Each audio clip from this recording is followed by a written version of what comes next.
All right. Execution with excellence. That's what we're going to talk about this morning. And when we think about just a year ago, right? And we were looking at Happy New Year 2020.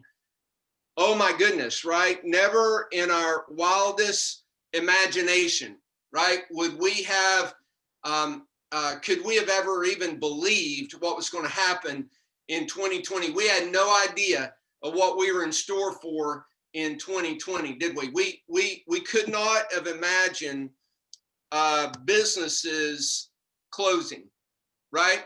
Just shelter in place, businesses shutting down. We didn't even know about COVID-19, didn't even know the words. I didn't anyway. And then businesses are closed, and then churches are closed. I mean, imagine that. Who would have ever dreamt, right? Schools closing, little kids learning on Zoom. Now, you guys knew about Zoom, but most of America didn't even know about Zoom. And now you got little kids learning on Zoom, and then people like my wife teaching voice lessons on Zoom. Yeah. And then hospital protocols and the way doctors and frontline health professionals served people and mankind, and how people experienced very difficult health challenges, but could have no family members there, and then people passing away with no family right there with them. Who could have ever dreamt that would have happened, right? The political strife that started a long time ago and continues until today. And it's embarrassing for a lot of things, in a lot of ways. We could talk a long time about the political strife, this civil unrest that we've seen in our country, right? The racial injustice and inequality and the things that we've seen in our country just in 2020. And then images like this where they don't even, you can't even comprehend really that like a subway in New York City would have that few people on them. We had families that had staycations, right, due to the quarantine. I mean, people not going places. You had sports facilities that look like that right there. I mean, who would have ever dreamt, right? Zoom meetings, the way we're doing right now. Now, you guys, like I said, y'all were more accustomed to that than most people, but this has become common, ordinary, right? We had Thanksgiving with mass and entire states shutting down so families wouldn't get together for Thanksgiving. And then Christmas and what people decided to do related to Christmas. I mean, the unimaginable, right? The unpredictable, the uncertainty that was 2020. And I think all of us, we are ready, right, to jump into 2021, hopefully having learned what we needed to learn in 2020. You know, I think we've talked about this a little bit. Anytime you encounter uncertainty, right, anytime you encounter uncertainty, you're going to enter into fear. And y'all, we all enter into it, every one of us. Because courage is not the absence of fear. Courage is looking fear in the face and telling it to get behind you.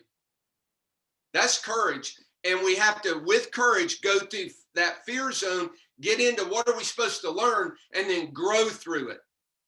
Right? That's what we have to do. Listen, what we got to commit to is that the difficulties of 2020, that we don't waste them, that we learn, that we begin to grow out of it. And you guys have done that.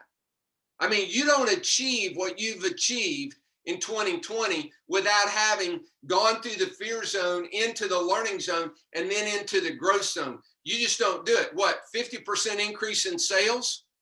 51%, something like that? Over not 2019? Are you kidding me? That does not happen without people like you who, okay, yeah, there's some fear, there's some uncertainty. We don't know exactly what's going to happen, but we're going to learn from it and we're going to grow from it. And here's the thing, y'all, we can't lose it. What you've learned, we can't let 2020 be a waste. We learn from it and we launch in, we jump into 2021. So as you've reflected on 2020, and I don't know if you have or not, but I hope you have. And if you haven't, I'm going to encourage you to. And I'm going to ask you, and if we were together, we would be able to have some dialogue, but we're not going to do that today. But here's the thing I want to ask you.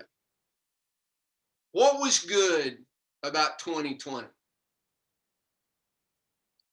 What was good about it? Take some time. Write that down. Because we don't want to forget. What was good about 2020? You guys had some great success, right? The 51%, 8 of the 10 best months ever in the history of Thrive. You as a sales team, you led that. My goodness, right? What about family? What was good about 2020 related to family? I know my wife and I spent a lot more time together. That's turned out to be a great thing. We've decided we don't want to lose that time. So we're trying to figure out how do we move into 2021 and not lose what was good about it. So what was good about it? Family life, health, maybe there were some good things health-wise, fitness-wise. Maybe there was some good. What was good about it? Write it down. What was hard? There's plenty of hard. And again, we don't want to forget it. So what was hard about it? This is the most important one. What did you learn?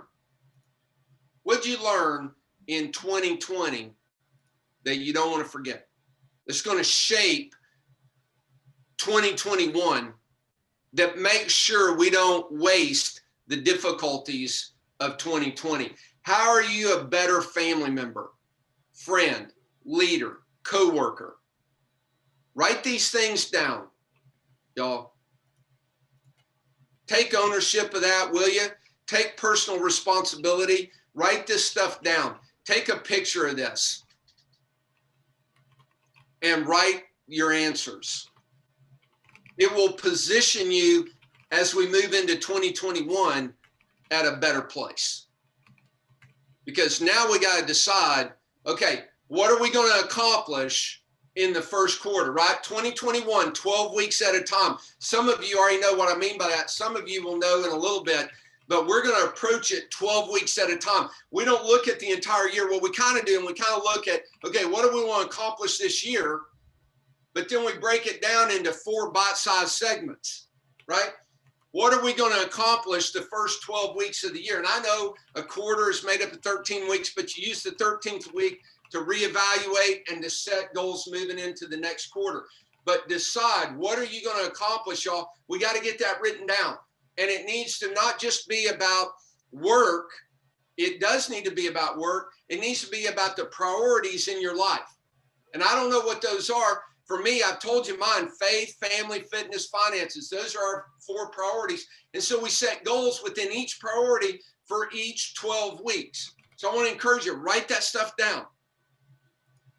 Okay? Take a picture, write it down, answer the questions. Doing just that one thing it'll make a big difference going into this year. Now, execution with excellence. Let's talk about that, because that's what we want to do. We want to execute with excellence throughout 2021, especially as we launch into the first quarter. So let's take a look at that. Well, many of y'all know I believe the best book of all time related to setting goals and executing is the 12-week year. I'm going to give you a real quick introduction to it. Many of you, we spent a lot of time with this. When I first started working with Thrive, Ashton, Joseph, Josiah, you guys remember this. I may be leaving somebody else. Tate, you guys remember, we spent a lot of time with this in the very beginning. I don't remember, what was that, 3 years ago, 3.5 years ago, whatever it was? But it's important to be reminded. I've reread a lot of this just recently because it's important to be reminded. So let me remind some of you, and let me introduce some of you to the 12-week year. The book opens with this question: how is it that some people seem to accomplish so much while the vast majority of people never accomplish what they're capable of? How is that?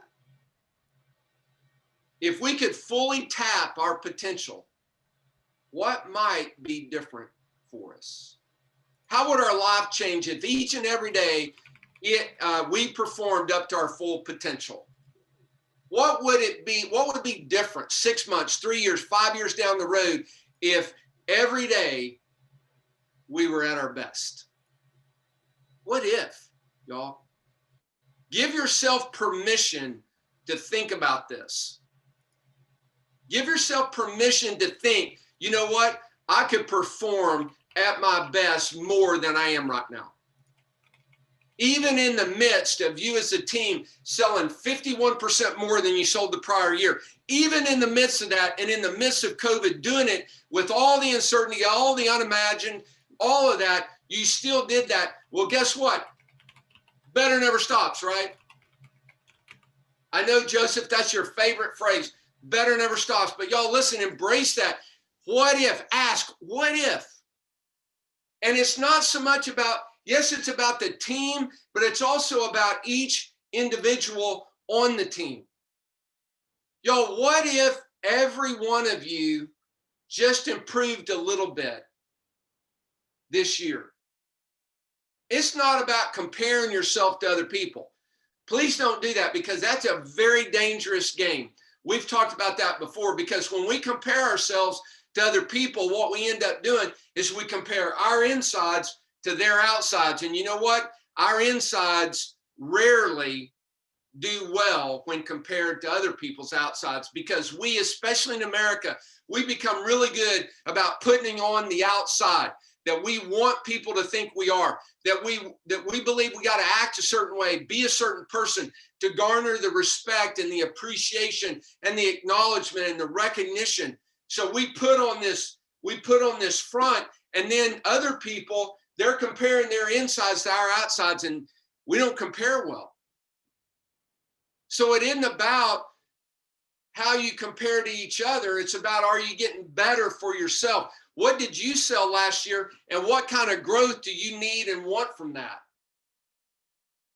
Give yourself permission to think about the what if. What would be different if every day I performed at my best? You see, y'all, here's the reality. We all have two lives: the lives we live and the lives we're capable of living. Just let that percolate on that a minute. Just kind of take a minute to look in the mirror. Am I just living life, or am I living the life I'm capable of living? To live the life we're capable of living, we have to execute with excellence. That's why we're talking about this. This is reality, though. So the number one factor holding people back from achieving what they're truly capable of, y'all, you know what it is not? It's not a lack of knowledge. In other words, you're not missing your goals, whether it's at work or with your family or with your health. You're not missing your goals because you don't know enough. It's not because we're not smart enough. It's not because we don't have enough information. Oh my goodness, we're flooded with information, right? So what's holding us back from living into the life we're capable of? Not a lack of knowledge, not because we're not smart enough, not because we don't have enough information. It's not even that we need a new strategy. It's not that we need a new sales process, or that we need a new idea, or that we need a new anything. Now, could we improve what we're doing? Yes, but we don't. It's not that we need something new, right? New sales outline, right? A new proposal sheet. Could they get better? Yes, but do we need? No, it's not even that. It's not even a larger network of connected people. It's not that you need more leads. It's not that you need more people in your circle of influence. It's not even that. It's not even that you got to work harder. Most of us, it's not the fact that we don't work hard enough, or that we don't have enough natural talent or luck. I don't even believe in luck. harder you work, the luckier you get, right? But here's the deal. What's keeping us from living the lives that we're really capable of, that from performing at the levels that we're really capable of in every aspect of our life? It's none of that stuff. It's execution. It's the single greatest market differentiator for companies, for teams, and for individuals. Do we execute? Do we get things done? Do we get the right things done? Do we do them the right way? Execution is the single greatest market differentiator. This is Ann Loftman. And Brian Moran writes about her in the 12-week year. And I don't do it justice just by telling you. I'm just going to read this to you real quickly, right? This is Ann Loftman, and she, I don't know if she still is there, but she was with Mass Mutual, may still be in Houston. And her managing partner introduced the 12-week year, this book, to their team. And she decided that she was going to get involved in it. And in the end, Ann experienced a 400% increase in her production and became the first female associate of the year in the 103-year history of Mass Mutual. Not one time in over 100 years had a female been the associate of the year until she did it, after she started implementing and executing the principles of the 12-week year. And then listen to this. What's interesting is that Ann did not start to work with more affluent clients. She didn't have to have better clients, bigger clients. She didn't have to have more affluent clients. She didn't write bigger cases or expand her target market. She focused on improving her execution by doing what she was already doing, just doing it more steadily, more consistently. By consistently executing the critical few tasks, y'all, that's what we call the Thrive Five. By executing the critical few tasks and strategies that most supported her success, she was able to create this huge increase, and she did it all without working longer hours. So execution, it's the single greatest market differentiator. And Brian Moran's not the only one that talks about it. You sports fans, y'all know Coach Tony Dungy. No excuses, no explanation. You don't win on emotion, you win on execution. Julian Hall, this entrepreneur, he wrote, ideas are yesterday, execution is today, and excellence will see you into tomorrow. I love that one. We'll come back to that. Ideas are a commodity. Execution of them is not. To me, ideas are worth nothing unless they're executed. They're just a multiplier. Execution, according to Steve Jobs, is worth millions. It's not what you know. It's not even who you know. It's what you implement that counts. The thing that keeps a business ahead of competition is excellence in execution. That's Tom Peters. Having a vision for what you want's not enough. Vision without execution is hallucination.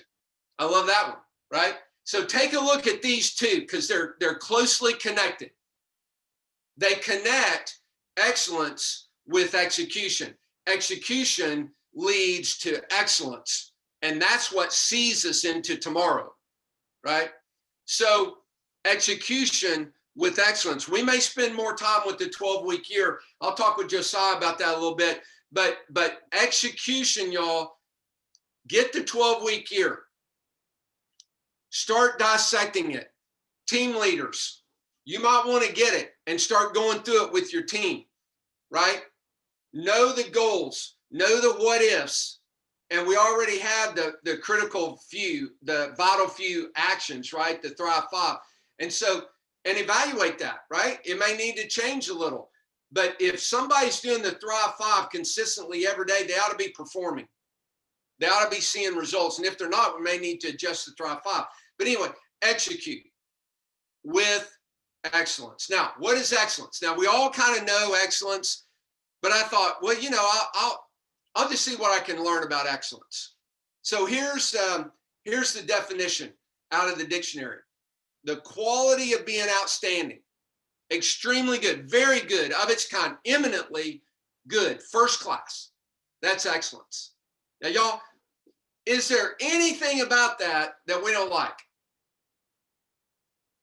Huh? In every, what if we could say, oh yeah, our health's outstanding.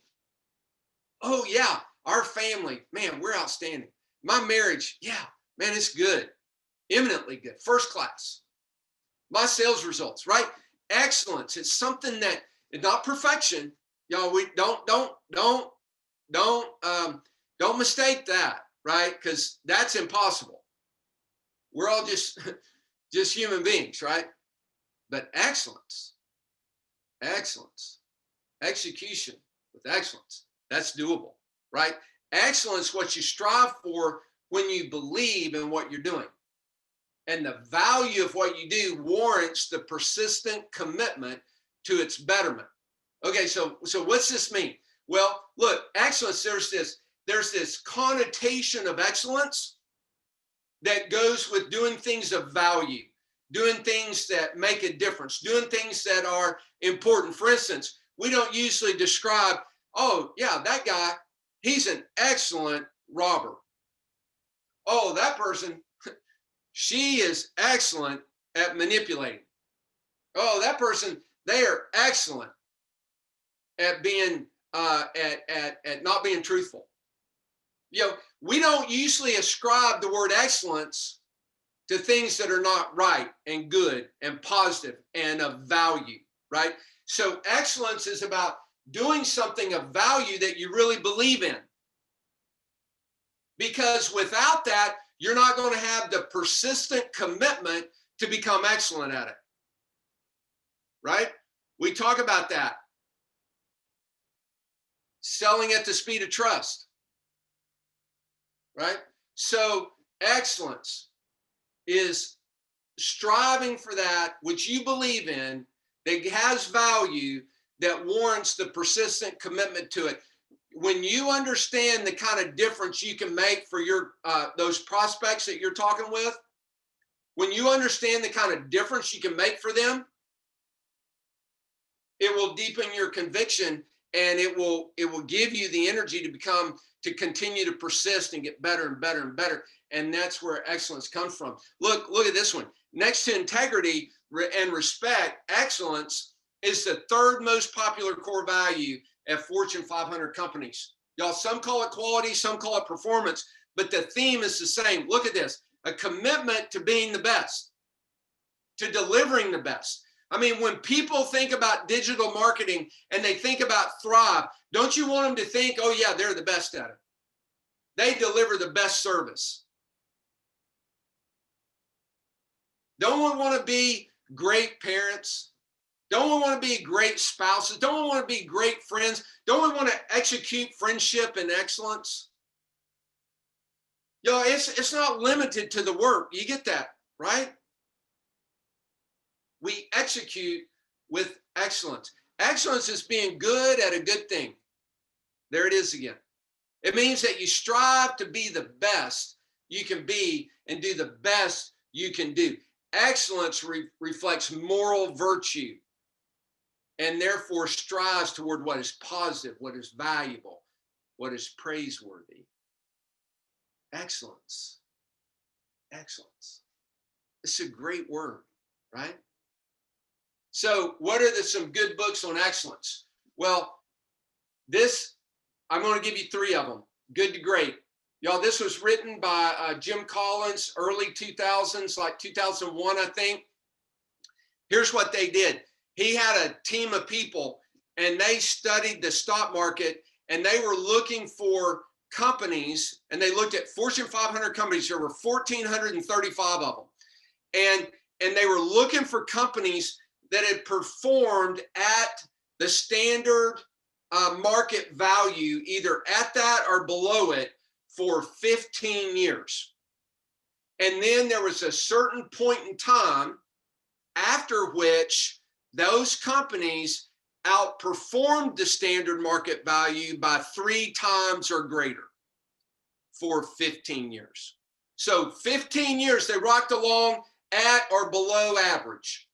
Something happens, and then for the next 15 years, they perform 3 times the standard market value.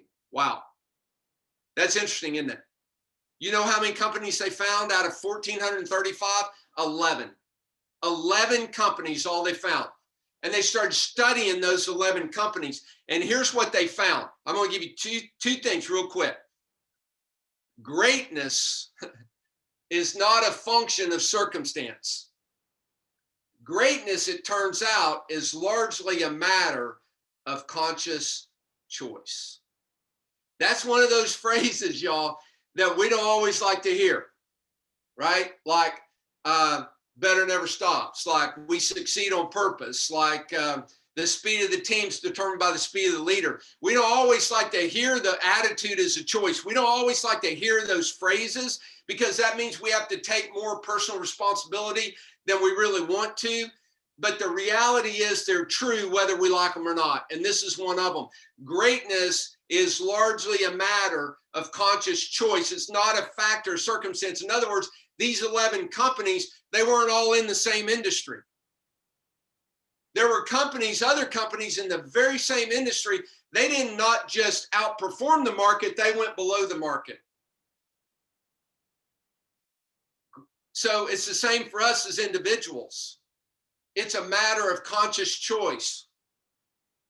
And so what did they find in the box that propelled them forward? You can read about it, but here's the bottom line. They found disciplined people at that company. They found disciplined people who had disciplined thought and had disciplined action. In other words, they found disciplined people that had great attitude and they had great work ethic.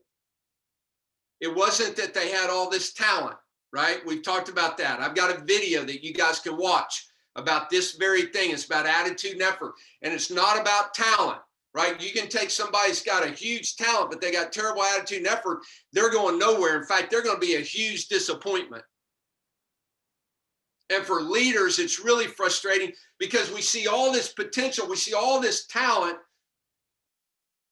And because of their attitude and effort, it never materializes. Y'all, that happens with our friends. That happens with our children sometimes. As parents, we see this amazing giftedness and ability. It's not about talent. You take somebody with a little bit of talent and they got a lot of great attitude and great effort, and you watch them because they're going to persist and be committed to excel and to move into greatness. And that's inspirational. And that's what this book is talking about. So Good to Great, excellent resource for you on excellence, right? This is probably the pioneer of them, right? In Search of Excellence is written in 1982. Tom Peters wrote it. It sold over 3 million copies the first 3 years it was out. They looked at 43 of the best run companies in America, and they identified 8 basic principles to create a culture of excellence. And it was a huge success. It was kind of, it was like, you know, in the business world, like the Bible on creating a culture of excellence. And then Eat That Frog, another great book on excellence, written in I think 2001 as well.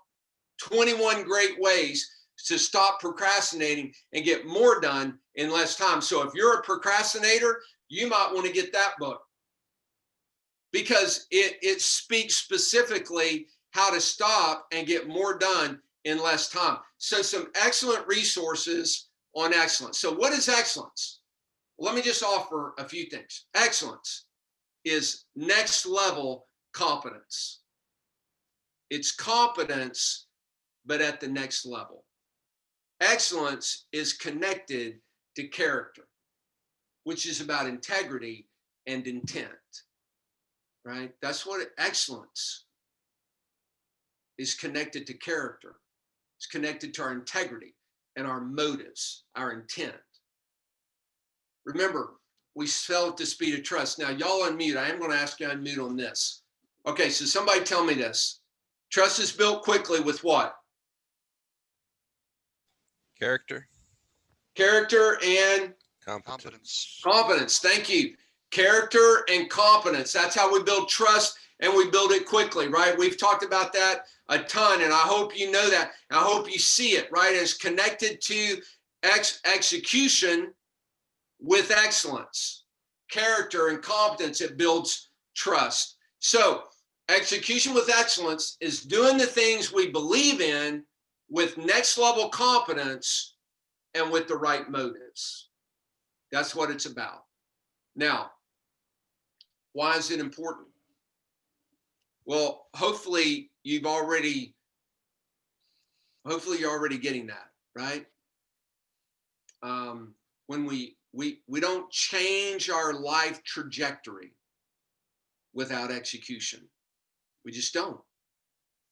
And we know that the more we learn to execute and the more we learn to execute with excellence, not only do our lives improve, but the lives of everybody who depend upon us improve. And so why is this important? Because execution with excellence impacts lives. And y'all, as people, you know what? We don't get to choose if we're going to impact lives or not. It's like leadership. Like some of y'all, you don't think you're leaders. But the reality is everybody's a leader. Why? Because leadership is nothing more than influence. And we all influence. My pastor says nobody has a choice of whether they influence. We will all influence. The only question is, what kind of influence will we be? Will we have a big influence or a little one, a positive or a negative one? None of us get to choose to have influence or not. None of us get to choose if we're going to impact lives. We will impact lives. The question is, the lives that mean the most to us, what kind of impact are we going to have on them? What kind of impact will we have? Over the last month, I've been reading this book, Amplified Leadership. And this quote jumped off the page at me, and it's kind of the genesis for everything that we've been talking about. Y'all, look at this. People don't exist to help us accomplish the mission. They are the mission. Your kids, they don't exist to help you be a good parent. They are the mission.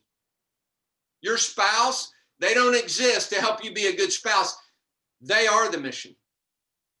That spouse is the mission. Your friends, they don't exist to help you be a good friend. They are your mission. Your prospects, they don't exist to help you reach your sales goal. They are the mission.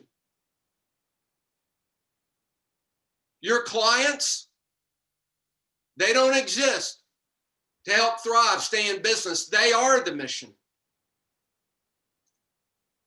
Y'all, people don't exist to help us accomplish what we want to accomplish. They are our mission. This is directly connected to Donald Miller's Building a Story brand. We've talked about this some. He poses this question: how is it that we as people, especially Americans, with so little focus, right? We have such a hard time concentrating and paying attention, right? With so many of us having attention deficits, right? We're flooded with all this information coming at us, and we're talking, and our phone beeps, and we look at it, and we completely dismiss the person we're talking to. Happens all the time, right? We've talked about that. We're supposed to be listening to people. When they're talking, we're supposed to listen to them. But yet our phone beeps and we do this, and what do we just say? Oh, hey, listen, you're less important than this person. I'm not really that concerned about what you're telling me. I'm more concerned about this right here. We do it all the time. I do it. And now Pam just smiles at me because she knows I teach about this, and yet I keep doing it. I'm getting better at it.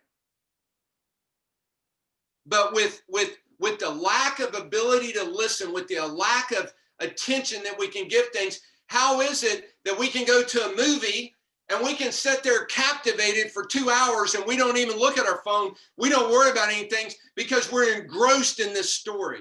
How is that? Well, Donna Miller says it's a process, and it's the same in every movie. It's a 7-step process. There's a character in the movie that it's real easy to identify. They're the hero. They're the hero in this movie, right? And this hero has a problem. This athlete is trying to win a gold medal, but they got a problem. And so they need this guide, this coach, to come along and say, hey, listen, I've been there. Hey, listen, I've seen this before.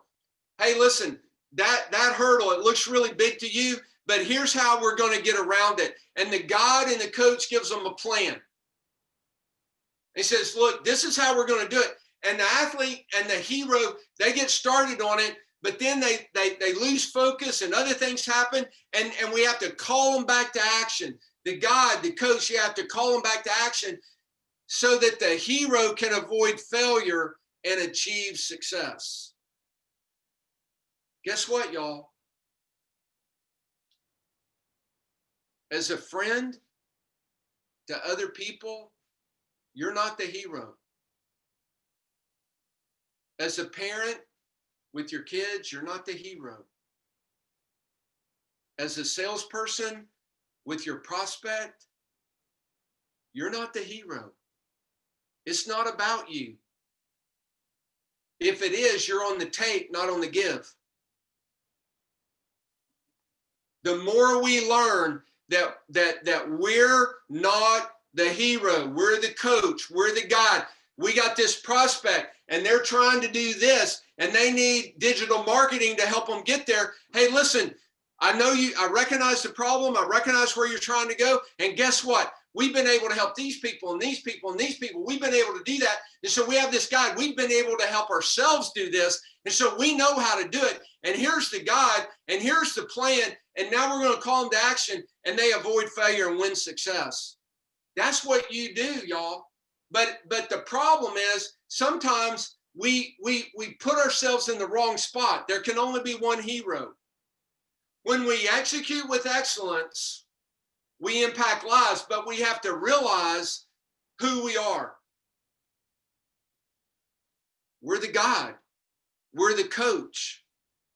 We get satisfaction because we help other people succeed. You can do that with your coworkers. Team leaders, you can do that with the people in your team. Our team members don't exist to help us accomplish the team goal. They are the mission. Y'all listen, most of us, we have these two lives. The lives we live and the lives we're capable of living. And you know what? It's not just us. Every person we know is in the same boat. Every person we know, from our kids to our spouse, to our friends, to our family members, to our coworkers, to our boss, to the people that report to us, to our clients, to our prospects, everybody we know is in this same boat. And so they're living this life, but there's another life that they're capable of. There's another life they want to live. So I'm going to challenge us. Put yourself in those two boxes. What's it going to take? Look at the people around you. How can you help the prospect that's living the life they're living, live the life they're capable of? How can you help them take their business that's living the life it's living to the life that business is capable of? What can you do to help that? What can you do to help your team members? What can you do to help your parents? I mean, maybe your parents, your kids. What can you do to help yourself? Look, here's bottom line, you know what I'm doing? I'm inviting you to join me on this journey, 12 weeks at a time, to impact lives by executing with excellence in 2021. I'm talking to everybody I know about this. You're my third client I'm talking to about this. Because y'all, we can impact lives. We execute what we do because it's good, right? It's valuable. Excellence is not about things that don't matter. It's not about things that are bad. It's about things that matter, that have virtue, that are good, that are productive, right? But we can dream about it and we have a vision about it, but without executing, it's hallucination. So I'm going to invite you on this journey, 12 weeks at a time. We impact lives because when we execute with excellence, yes, our lives get better, absolutely. But it's only because we've helped all the lives around us improve as well. You know, y'all, look, it's easy to become a victim to outside circumstances. We've seen that in 2020, right? It really is. It's easy. We get into that fear zone and we have this victim mentality, and it's easy. But the truth is, y'all, we don't control the circumstances, right? That's what Good to Great found out. It wasn't a matter of circumstances. Greatness is a matter of conscious choice. You see, we don't control the circumstances.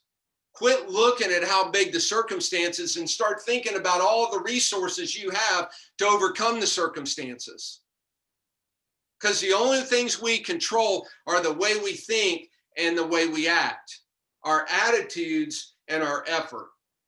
But they're enough if we'll own them. We have to take responsibility for them. Because look, y'all, here's the bottom line. This is as true as anything I know how to tell you. Every one of us, every one of you have the ability to be great. What makes a champion is the discipline to do the extra things, even when, especially when we don't feel like it. So we execute with excellence, even when we don't feel like it. And you know what helps you do that? Knowing your what ifs. It's back to the 12-week year. So don't settle, y'all. Don't settle for anything less than the life you're capable of. Will you see the people that you really care about, the people with whom you want to make a difference, because you're going to impact their lives. Again, we don't get to choose that, but I'm going to invite you on this journey to impact lives. Make a commitment to be great every day and just watch what can happen. And it doesn't take a long time. Now, y'all, next time we may look at that. I don't know, I'll talk with Josiah a little bit more about it. But I just want you to, I just want to hear this invitation. Join me on this journey to execute with excellence, whatever we're doing, because it's going to impact lives. And think about the hope and the purpose and the fulfillment that you will have when you're doing that, right? It will be a heck of a ride. So that's what I wanted to share with you today. And Josiah, you can stop the recording, I guess.